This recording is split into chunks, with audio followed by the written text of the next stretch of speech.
Hindi madali ang daan patungo sa iyong mga pangarap.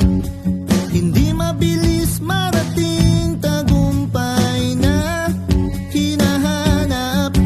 Minsan madadapa, matutumba, luluha, masasaktan, mawawalan ng pag-asa. Pero lagi mong tatandaan, ang lahat ng bagay ay pinaghihirapan. Kaya